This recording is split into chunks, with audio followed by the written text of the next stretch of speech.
July the 3rd, 1985. I was at Wembley Stadium to see Bruce Springsteen and the legendary E Street Band. First ever time seeing them and was blown away. Since then I've seen the band various forms, be it with uh, the Sessions band or the other band. Total like another 18 times. Begin with, it was easy for tickets. All you had to do was just send off a check, stamp the addressed envelope, and you got it back, no problem. Then obviously demand for tickets, it all changes, and with the internet, and then prices kept going up, as they do for all, top shows, be it stadiums, arenas. And then I found the last two tours, it's got a bit crazy, the steep prices.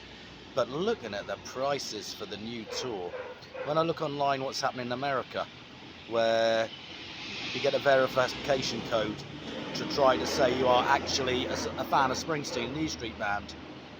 And then you can go online to book your tickets. You go online and the tickets don't seem to have a set price. And they suddenly shoot up from say the cheapest at $120, and they suddenly, when you go to buy them, they're like $500. You got the other seats, and then suddenly you're ending up with some tickets like 5,000-6,000, and that's before you get the fees. So I don't know who this tour's for. Is it for the rich, people with money, retired? Because it's not the working class. England, it's not quite as bad, or Europe, but it's still not good. Like, for example, Hyde Park. Instead of just having it all standing, down the front you've got different areas for VIP, different types of VIP. So what are you going to have down there? Is it going to be the prawn sandwich brigade? It's not going to be fans. There's not going to be sign requests, because these tickets are going like 400 or 500 quid. That's like a flight to America. You can have a holiday. It's ridiculous. Tonight I'm going to see Bryan Adams. Now, it's all done through Ticketmaster. Got my ticket, €78. When I clicked on for it, no other prices, €78. Obviously plus the so-called costs. Then you click on again. Now, if you want extra, you can have food in the restaurant. Different, depending what you want. If you don't, you click on. So I moved on. Transport. All down the coast in Andalusia, starting at Tarifa, which is about like hour and 20-minute drive. You can get a bus from there. Where I live, 40 minutes on the bus. The bus is laid on to get you there and back from different places. €13 that's costing me. So I look at what's going on these prices with Springsteen. It's absolutely ridiculous. These tickets are not for working class people who sings about. Unlike a lot of people who just knock Springsteen in America because Bruce doesn't like Donald Trump.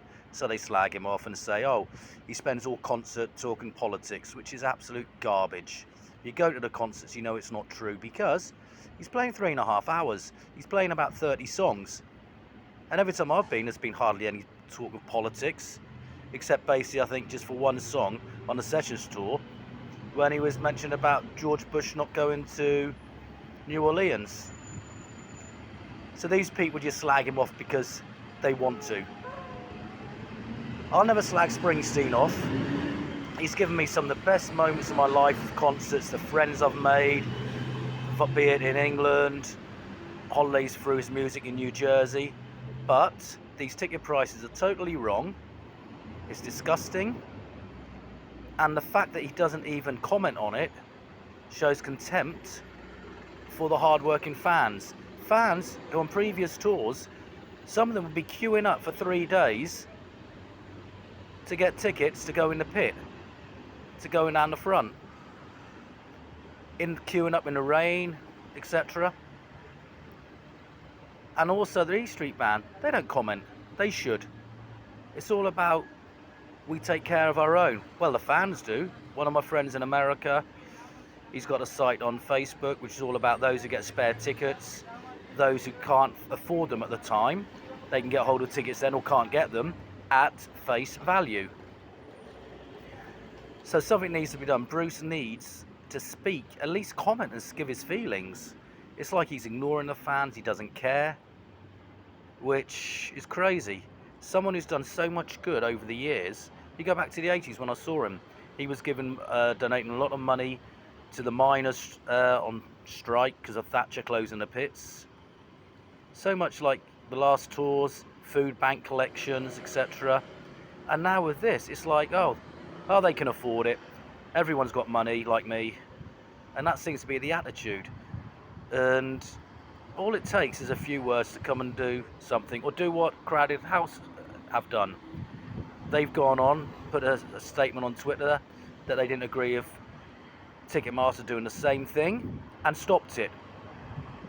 So come on, Bruce, tell us what's going on. Give us your thoughts. And the same to the rest of the E Street Band. You've got your platforms, you use it, you want to make money, you sell a lot. It's not like you need the money. You sold your record collection or your songs for like, was it 500 million? The ticket pricing for Broadway, you've got the money. So these ticket prices are not to feed your family, etc. You're not struggling like you were back in the days of Steel Mill and Dr. Zoom and the early days with the E Street Band. So, as for this tour, as for any more, it's the same base in most stadium stores. I'm not going to, I'm not paying the money. I've got savings. I could have got a ticket to see Bruce in Barcelona, but nah, I'm not paying these prices. I'll keep my money for something else, something important. So sorry, Bruce, you're out of order on this one. The rest same as the E Street Band. You need to be speaking, put a statement out, at least show you got some solidarity with the fans, which you sung about. We take care of our own. Remember at Hyde Park when you were singing Hard Times Come Around? Yeah, hard times. Well, maybe not for you, but it's for a lot of the fans. And I keep seeing all these posts, people can't afford the tickets, won't pay them, and yet nothing's said. So it's up to you, Bruce. Stephen, Niels, Roy, Max, Gary, come on, speak, tell us your thoughts, show us you care.